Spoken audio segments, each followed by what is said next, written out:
भरतरी शतकम श्रृंगार शतक। श्लोक 1।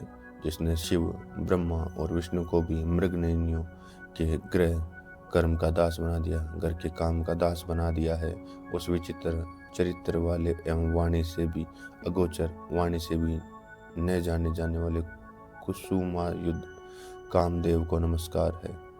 श्लोक 2। स्त्रियां मंद मुस्कान, लज्जा भाव, मुख फेरना, अर्ध कटाक्ष, मधुर भाषण, ईर्ष्या, क्लय आदि क्रीड़ा के अनेक भावों का प्रदर्शन करती हुई पुरुष के लिए बंधन स्वरूप होती हैं।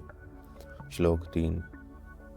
भ्रू चातुर्य, पूर्व कटाक्ष करना, मधुर वचन कहना, लज्जा दिखाते हुए हंसना, लीला पूर्वक मंद गति से चलना आदि भाव स्त्रियों के भूषण और आयुध अर्थात शस्त्र हैं, वेपन है। श्लोक 4। नवोढ़ा सुंदरियां कभी अपनी भ्रू भंगिमा से, कभी जाल प्रदर्शन से, कभी भय से त्रस्त होने के भाव से, कभी लीला में विलास से और कभी नेत्रों के व्यापार से दिशाओं को खिले हुए नील कमल के समूह का अनुभव कराती हैं। श्लोक 5। चंद्रमा के समान विकसित मुख, कमल की हंसी उड़ाने वाले नेत्र, स्वर्ण को भी लज्जाने वाली देह कांति, भ्रमरियों के समूह को विजय करने वाले केश, हाथी के कुंभ स्थल की शोभा हरण करने वाले वक्षोज स्थल, नितंब मनोहरिणी, मदमयी मधुर वाणी आदि युवतियों के स्वाभाविक भूषण हैं। श्लोक 6। मंद मुस्कान युक्त मुख, सरल तरल दृष्टि, वार्तालाप में अभिनव सरस उक्तियों का समावेश, नवीन पल्लव के समान लीला युक्त गति आदि तथा युवावस्था के आरंभ में ऐसा कौन सा अंग है जिसमें रमणीयता नहीं होती। श्लोक 7। सहृदय रसिक जनों के लिए देखने योग्य क्या वस्तु है। मृगनयनियों का प्रेम से प्रसन्न मुख, घ्राण स्मेल सूंघने के योग्य उत्तम पदार्थ क्या है, उनके मुख का श्वास सुनने योग्य क्या है, उसके प्रिय वचन, स्वादिष्ट पदार्थों में सेवन करने योग्य क्या है, उसके ओष्ठ पल्लवों का रस स्पर्श योग्य क्या है, उसका शरीर और ध्यान योग्य क्या है, उसका नवयौवन और हाव भाव का विलास। श्लोक 8। जिन्होंने अपने कंकणों और करदनी में युक्त घुंघरुओं के शब्द से तथा नुपुर की झंकार से राजहंसियों के मधुर कल निनाद और मंदगति से को भी जीत लिया है, वे तरुण वह मुग्ध हरिणियों के समान कटाक्षों से किसके मन को वश नहीं कर लेती। श्लोक 9। केसर के उपटन केसर के लगाने से जिसका शरीर कांतियुक्त हो रहा है, जिसके गोरे प्योदरों पर हार झूलता है, जिसके पद में नुपुर रूपी हंस विहार कर रहे हैं, ऐसी सुंदरी किसे नहीं जीत लेती। वे कविवर विपरीत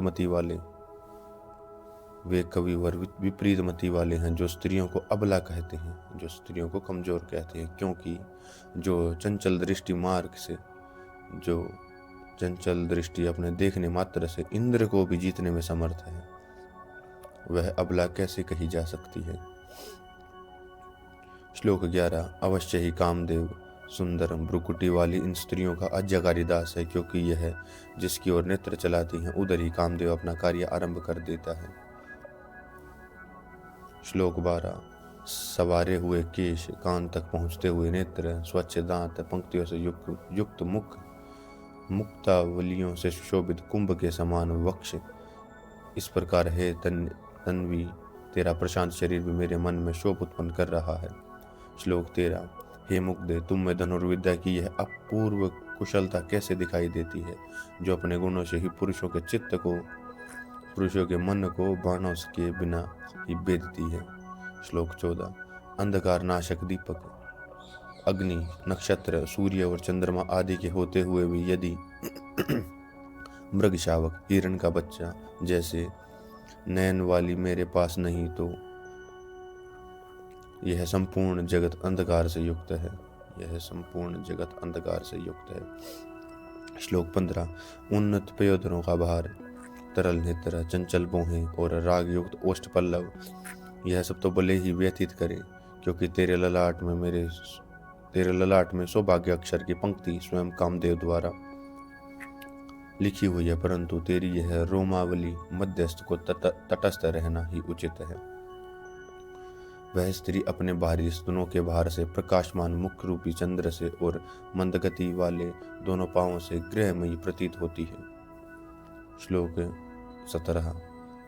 चंद्रकांत मणि जैसे मुख, महानील मणि जैसे केश और पद्मराग मणि जैसे हाथी की वह रत्न में ही प्रतीत होती है। श्लोक 18। उसके स्तन यदि घने हैं, जगन भाग मनोहर और मुख सुंदर है, तो हे चेतन तू व्याकुल क्यों होता है? इन्हें प्राप्त करना चाहता तो पुण्य कर, क्योंकि बिना पुण्य किए इच्छित पूर्ण कभी नहीं होता। श्लोक 19। विज पुरुषों, मत सरता रहित होकर और कर्तव्य का निश्चय करके बताओ कि पर्वत के नितंब भाग, नितंब अर्थात मध्य भाग, और काम विलासिनी के नितंब में किसका आश्रय उचित है? श्लोक 20। इस परिवर्तनशील संसार में पंडितों की दो ही गतियां होती, तत्वज्ञान रूप अमृत के सरोवर में गोते लगाना, या स्तन जगन के विस्तार में संसर्ग की कामना वाली मुग्धानाओं की स्मर मंदिर की स्थूल भूमि पर करतल स्पर्श करते हुए क्रीड़ा में उद्यत रहना। श्लोक 21। स्त्रियां सम्मोहन करती हैं, मद उड़ेलती, विडंबना करती हैं, भर्त्सना करती, रमण करती और फिर विषाद करती। इस प्रकार पुरुषों के हृदय में प्रवेश करके यह क्या नहीं करती? श्लोक 22। कोई नवयौवना वन के वृक्षों की छाया के नीचे विश्राम करके हाथ से उठाए हुए आंचल के द्वारा चंद्रमा की किरणों का निवारण करती हुई चल रही है। श्लोक 23। जब तक उसे देख नहीं लेते तब तक देखने की इच्छा होती, देख लेने पर उसे आलिंगन और आलिंगन होने पर उससे पृथक न होने की इच्छा होती है। श्लोक 24। खिले हुए मालती पुष्पों की माला पहने, केशर मिश्रित चंदन राग को लगाए, यदि प्रियतमा हृदय से लगी हो तो स्वर्ग यही है, अन्य स्वर्ग बताने वाला शास्त्र व्यर्थ है। 25 श्लोक। कुलीन नारिया प्रथम इनकार, फिर उससे कुलीन नारिया प्रथम जंकार, फिर रस उत्पन्न होने पर लज्जा भाव और तत्पश्चात जम्बाई आदि प्रदर्शित करती हैं। तदुपरांत गौरता छोड़कर अनुकूल होती हुई प्रेम रस पूर्ण के लिए में अंगों के आकर्षण द्वारा रति सुख प्रदान करती हैं। श्लोक 26। हृदय पर लेटी हुई, केश पाश खुले, अर्ध उन्मिलित नेत्र, सूर्यजनित खेद से परिश्रांत एवं स्विन्न गंडस्थल वाली कामनियों का अधरामृत विरले ही भाग्यवान पीते हैं। श्लोक 27। सूरत के आनंद से आमिलित नेत्र वाली तरुण तरुणियों के अनुभव में आने वाला रसास्वादन ही पुरुष का लक्षण है।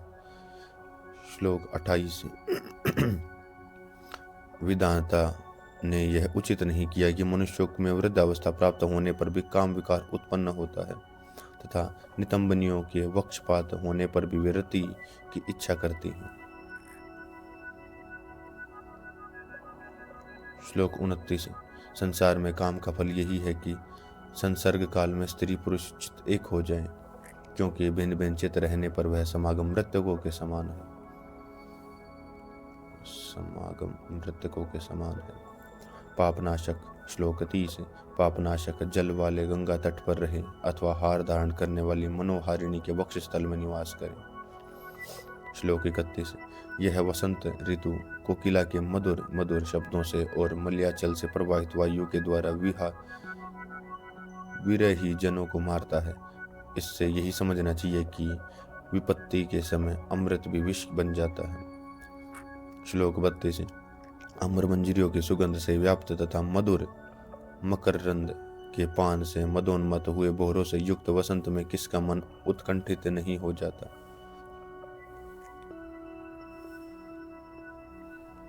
श्लोक 33। जिनके हाथों में स्वच्छ आर्द्र चंदन लगा है, ऐसी मृगनयनिया फुवारा युक्त ग्रह, सुगंधित कुसुम, चांदनी रात, मंद वायु के झोंके और भवन की स्वच्छ छत, ग्रीष्म ऋतु में यह सब काम की वृद्धि करते हैं। श्लोक 34। हृदय को आमोद देने वाली पुष्पमालाएं, पंखों की हवा, चंद्रमा की किरणें, पुष्पों की पराग, सरोवर, चंदन की रज मध्य विशाल भवन, सूक्ष्म वस्त्र और कोमल कमल जैसे नयनों वाली रमणियों का सुख पुण्यात्मों को ही मिल सकता है। श्लोक 35। सफेदी से पुता हुआ उज्जवल भवन, स्वच्छ रश्मियों से युक्त चंद्रमा, प्रिय का मुख कमल, सुगंधित चंद्रमा, हृदय पर पुष्पों की माला, यह सब विषयानुरागियों को ही शुद्ध करते हैं, विषय संसर्ग से विमुखों को नहीं। विषय संसर्गों से ये सब विषयानुरागियों को ही शुद्ध करते हैं, विषय संसर्ग से विमुखों को नहीं। श्लोक 36। कामोदीपन करने वाली विकसित जाति पुष्पों में सुगंधित उन्नत पीन पयोदरों के बाहर से झुकी हुई तरुणी के समान वर्षा ऋतु किससे हर्षित नहीं करती। श्लोक 37। मेघ में आकाश, नवांकुरों से युक्त भूमि, नवीन विकसित कुटज और कदम्ब के पुष्पों से सुगंधित वायु, मयूरों की वाणी से मुखरित रमणीक वन प्रदेश और आदि सुखी दुखी सब प्रकार के पुरुषों को उत्कंठा की वृद्धि करते हैं। श्लोक 38। ऊपर छाई हुई घनघोर घटा, सब और नाचते हुए मयूर, विविध अंकुरों से स्वच्छ हुई पृथ्वी, इस प्रकार शुद्ध करने वाली वस्तुओं के सर्वत्र व्याप्त रहने पर बेचारा विरही पुरुष किधर जाए। श्लोक 39। कहीं विद्युत चमकती है, कहीं केवड़े की सुगंधि प्रवाहित है, कहीं मेघ गरजता है तो कहीं मयूरों की क्रीड़ा का कलक हो रहा है, तब ऐसी रस भरी अवस्था में विहरणियों के दिन किस प्रकार व्यतीत हो सकते हैं। श्लोक 40। सुई भी दिखाई न दे ऐसे अंधकार में मेघों का गंभीर गर्जन होता रहने पर, जल की वर्षा के समय स्वर्ण जैसी आभा वाली विद्युत की दमक अभिसारिकों को मार्ग दिखाई देते समय तो आनंदमयी और स्वयं प्रकट हो जाने पर दुखदायिनी होती है। श्लोक 41। घनघोर वर्षा के कारण प्रियतम घर से नहीं निकलते और शीत की अधिकता से स्त्रियां प्रगाढ़ आलिंगन किए रहती हैं तथा शीतल जल कणों से युक्त वायु से रतिशर्म दूर होता है। इस प्रकार पुण्यवानों के लिए दुर्दिन भी सुदिन रूप हो जाते हैं। श्लोक 42। अर्धरात्रि व्यतीत होने पर समागम के कारण स्थिर अंग वाला अत्यंत तृषित मद में चूर जो पुरुष सूरत से परिश्रांत हुआ, प्रियतमा द्वारा प्रदत्त ज्योत्सना के समान स्वच्छ जल का शरद ऋतु में पान नहीं करता, वह मंदभाग्य होता है। श्लोक 43। हेमंत ऋतु में दही दूध घृत का सेवन करने वाले, देह में केसर का उपटन लगाए हुए, अनेक प्रकार की कली से क्लांत पीन वक्षस्थल वाली नारियों के अलिंगित तथा तांबूल के सेवन में तत्पर जो पुरुष सुखपूर्वक घर में शयन करते हैं वे धन्य हैं। श्लोक 44। नारियों के कपोलों का चुंबन, घुंघराले केशों से सुशोभित एवं शीतकार करता हुआ मुख, कच्चुकी से युक्त वक्ष में रोमांच और जंघाओं में गुदगुदी आदि का भी पुरुष के समान आचरण करने वाली शिशिर ऋतु की वायु प्रवाहित है। श्लोक 45। केशों को बिखेरता, नेत्रों को कुछ कुछ मूंदता, साड़ी को बलपूर्वक उड़ाता, रोमांच को उत्पन्न करता, देह में उद्वेग और कंप प्रकट करता, बारंबार अधरों को शीतकार सहित पीड़ित करता हुआ शिशिर ऋतु का यह पवन कांताओं के प्रति कांत जैसा आचरण करता है। श्लोक 46। सांसारिक सभी भोग सार रहित, पापों को उत्पन्न करने वाले और सभी दोषों को प्रकट करने वाले हैं, इसलिए सुखांक्षा हो तो इन्हें छोड़ दो। यद्यपि इन भोगों की महिमा बलवती होती है तो भी किसी भोग में पुण्य हो तो भी वह परहित में ही हो सकता है। किसी भोग में पुण्य हो तो भी वह परहित में हो सकता है। श्लोक 47।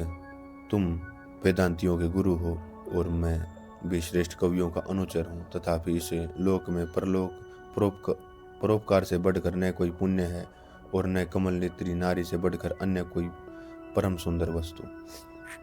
श्लोक 48।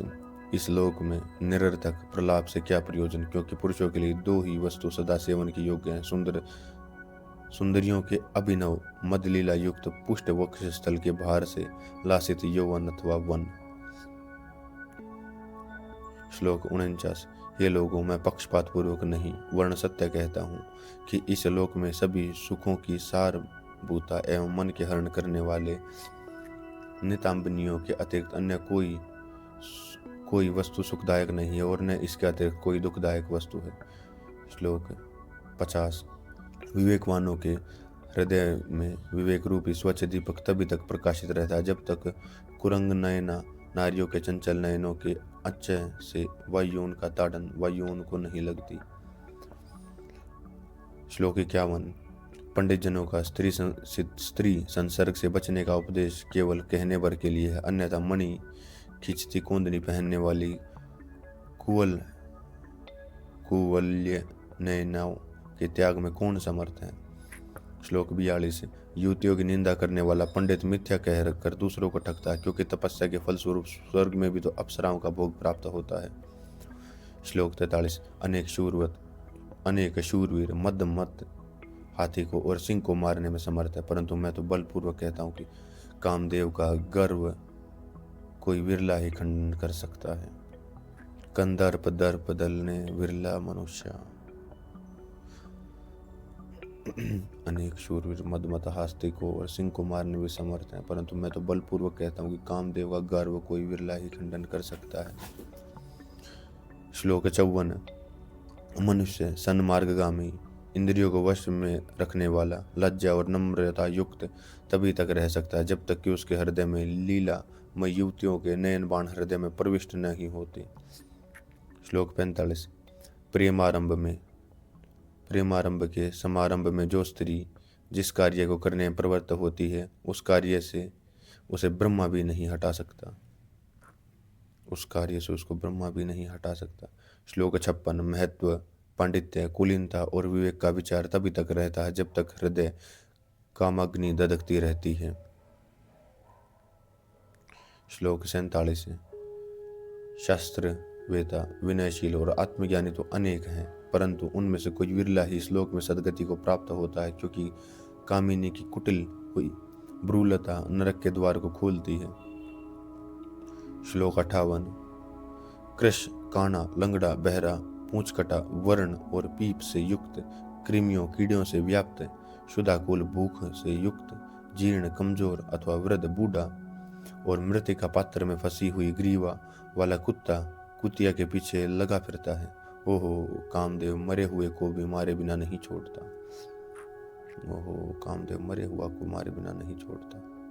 श्लोक 59।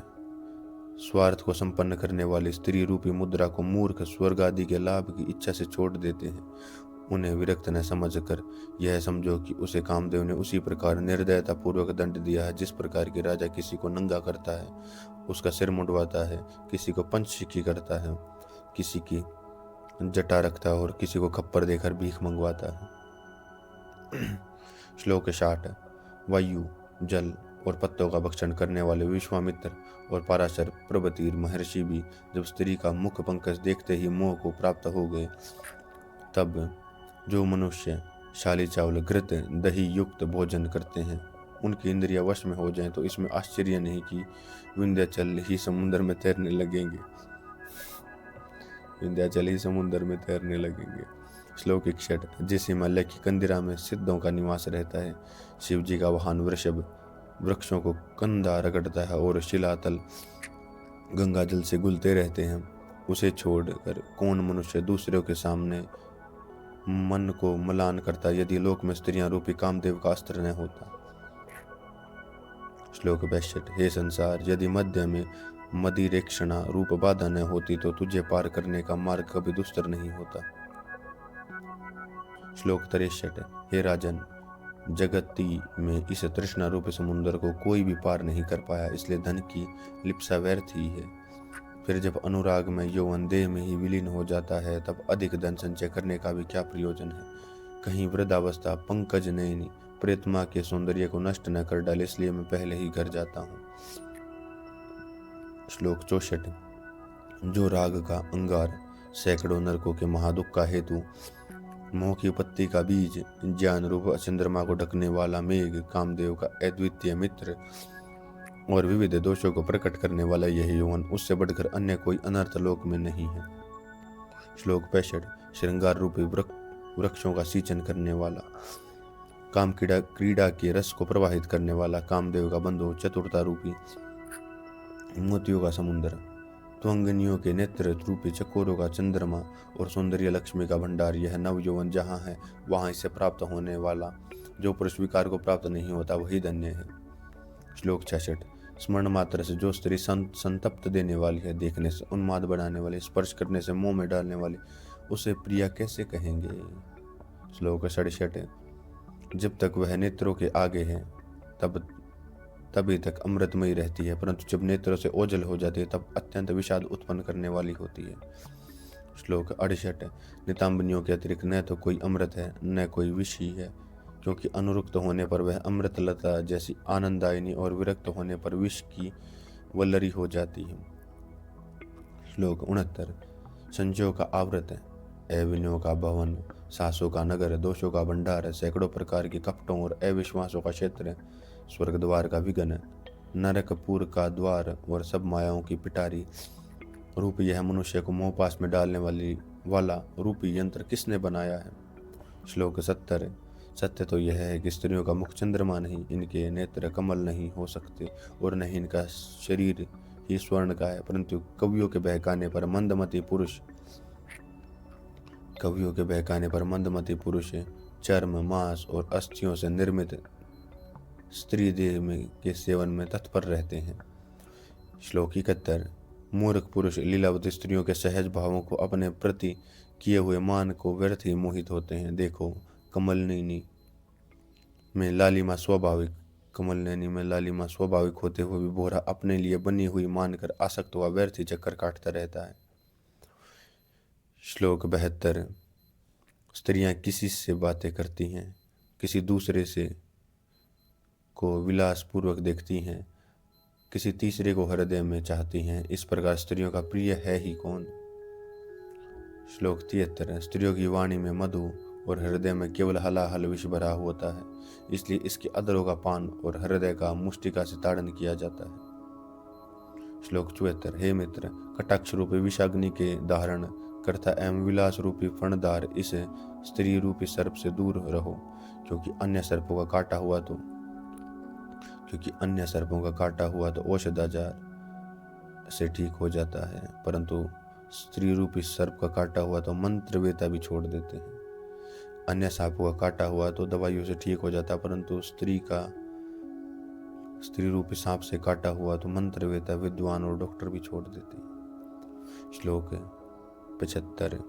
संसार रूपी समुद्र में कामदेव रूपी केवट ने जिस स्त्री रूपी जाल को फैला रखा है, उसमें उसके अधरामिश के लोलुप पुरुष रूपी मछलियों को पकड़कर वह अनुरागिनी में पकाता रहता है। श्लोक 76। हे मन रूपी पथिक, तू कामनियों के देह रूपी वन और वक्ष रूपी दुर्गम पर्वत में न जा, क्योंकि वहां कामदेव लुटेरा रहता है। श्लोक 77।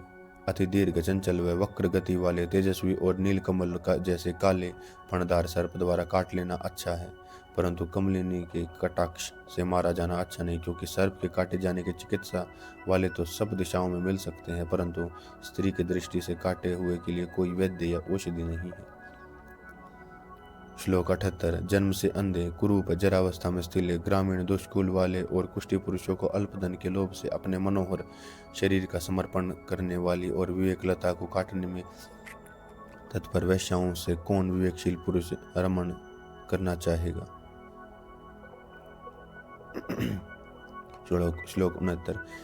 यह वेश्या सौंदर्य रूपी ईंधन से प्रज्वलित होती हुई कामग्नि वह ज्वाला जिसमें कामी पुरुष अपने यौवन और धन की आहुति दिया करते हैं। श्लोक 80। वेश्याओं का अधर पल्लव मनोहर होते हुए भी उसका चुंबन कुलीन पुरुष नहीं किया करते, वह तो ठग, योद्धा, चोर, दास, नट, जारों का केवल थूकने का पीकदान होता है। कुलीन पुरुष उनका नहीं किया करते।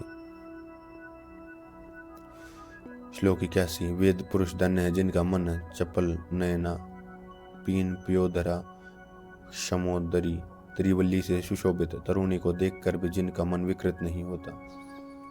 श्लोक 82। हे बाले, तू अपनी अर्ध विकसित और सुंदर दृष्टि को क्यों फेंक रही है? इसका त्याग कर, तेरा यह परिश्रम अब व्यर्थ ही है, क्योंकि अब मेरा लड़कपन समाप्त होकर परिवर्तन आ गया है। अब तो मोह को छोड़कर और इस संसार को तृणवर्त मिथ्या समझकर वन में जाना चाहता हूँ।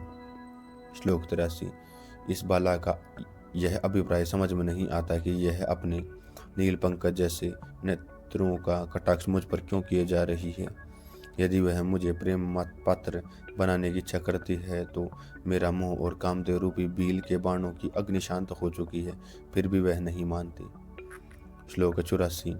शुभ कर्म के उदय होने पर ही सुंदर भवन हाव भाव वाली युवतियों और श्वेत छत्र से सुशोभित लक्ष्मी का ऐश्वर्य प्राप्त होता है, परंतु पुण्य के समाप्त हो जाने पर तो प्राप्त हुआ संपूर्ण ऐश्वर्य कलह क्रीड़ा से टूटे हुए मुक्ताहार के समान बिखर जाता है। श्लोक 85। जब योगाभ्यास के व्यसन में आत्मा और मन की अविच्छिन्न मैत्री स्फुरित होती है, तब इंद्रिय जेता उस योगी पुरुष को स्त्रियों के मधुर वचन, निश्वास सुख, मुखामृत पान और वक्ष स्पर्श आदि सुख युक्त समागम से क्या प्रयोजन रहता है। श्लोक 86। कामदेव धनुष के टंकार से ही अपने बाणों को क्यों निष्फल करता है? रे कोकिल, तू व्यर्थ ही मधुर करलव क्यों कर रहा है? हे मुग्ध, प्रेम रस से परिपूर्ण तेरा यह मधुर चंचल व कटाक्ष व्यर्थ ही है, क्योंकि अब तो मेरा चित्त भगवान चंद्रचूड़ के चरणों के ध्यानामृत में मग्न हो रहा है। श्लोक 87। जब काम रूप से अंधकार से मनुष्य अज्ञान में डूबा होता है, तब उसे यह संपूर्ण जगत नारी में ही दिखाई देता, परंतु विवेक रूपी अंजन लगाने से समदृष्टि के कारण उसे त्रिभुवन भी ब्रह्मा रूप लक्षित होता है। श्लोक 88। कोई वैराग्य में संचरण करता है, कोई नीति मार्ग में ब्रह्म मरता है और कोई श्रृंगार में रमता है। इस प्रकार लोक में भिन्न भिन्न प्रवृत्ति के पुरुष हैं। श्लोक 89। जैसे जिसे जो वस्तु प्रिय नहीं, उसे सुंदर होने पर भी उसकी प्राप्ति की इच्छा नहीं होती। चंद्रमा अत्यंत सुंदर है, फिर भी सरोजनी उसकी कामना नहीं करती। श्लोक 90। अजितात्मा पुरुषों से संबंध समाधि द्वारा चपल सर्प के समान कुटिल और अवसर देकर स्तब्ध रहने वाला स्त्रियों का भ्रू विक्षेप दुष्ट पुरुषों का आचरण करता है। श्लोक 91। हे कामिनी, जो सुधा में चंद्रमा कामदेव को जीवन प्रदान में समर्थ है, वह रोग के शम्रनाथ नासिका में लटकते हुए मुक्ता के किस्से से तेरे अदरामृत का पान किया है। श्लोक 92। यदि मेरी प्रियतमा विरह के संताप के कारण जीवित न हो अथवा श्वासोच्छ्वास ले रही हो तो वहां जाने से क्या लाभ? यह समझकर नवीन मेघमाला को देखता हुआ पथिक विरक्त होकर अपने घर नहीं जाता। श्लोक 93। यह मधुर गीत, यह नृत्य, यह रसामृत, यह सुगंध, यह स्तन स्पर्श, इस प्रकार परमार्थ से भ्रष्ट करने वाली पंच इंद्रिय द्वारा अपने अपने विषय जाल में फंसाया जाने से मैं ठगाई में आ गया हूँ। श्लोक 94। यह कामदेव रूपी उन्माद मन में मोह उत्पन्न कर मति भ्रम उत्पन्न करता है, जिससे मनुष्य हाथ पांवों को पटकता और नेत्रों को एक स्थान पर स्थिर नहीं रहने देता। इससे अपस्मार को दूर करने में किसी मंत्र, भेषज या शांति के विविध उपायों की भी गति नहीं है। श्लोक 95। यदि संसार में उदीयमान चंद्रमा की कांति जैसी कमल नयनी स्तनभार से नम्र मध्य अंग वाली कामनियां न होती तो स्वच्छ विचार वाले पुरुष अधीर होकर दुष्ट राजाओं द्वारा सेवा में लगकर क्यों कलंकित होते। श्लोक 96। हे पुरुषों, वन के हिरणों के भक्षणार्थ हरे हरे कुशों के ग्रास प्रदान करो, अथवा अपनी प्रिया के लिए नखों से तोड़े हुए शुक युवतियों के समान पांडुवर्ण के तम्मुल पत्र प्रदान करो। श्लोक 97। यदि संसार सागर में स्नान करने की इच्छा न होती तो त्रिवल्ली रूपी लहरों वाली उत्तुंग गनी नेस्तन रूपी चक्रवात की जोड़ी और मुख रूपी कमल वाली जीव जंतु युक्त स्त्री रूपी नदी का परित्याग करो। श्लोक 98।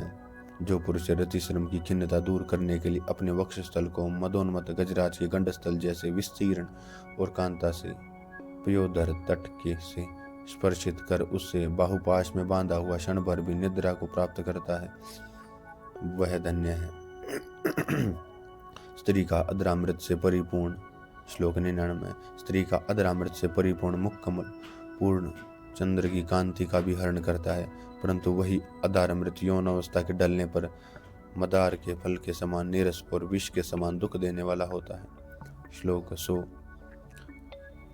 नारी की अपवित्रता की पुतली जानता हुआ पुरुष भी उसे देखते हुए आनंदोन्माद से में भरकर प्रेम करने लगता है और उसे कमल नयना, स्थूल नितंबनी, पिनोतु, कपयोद्धरा तथा शुभ्र आदि कहकर स्तुति करता है। इति श्रृंगार शतक समाप्त।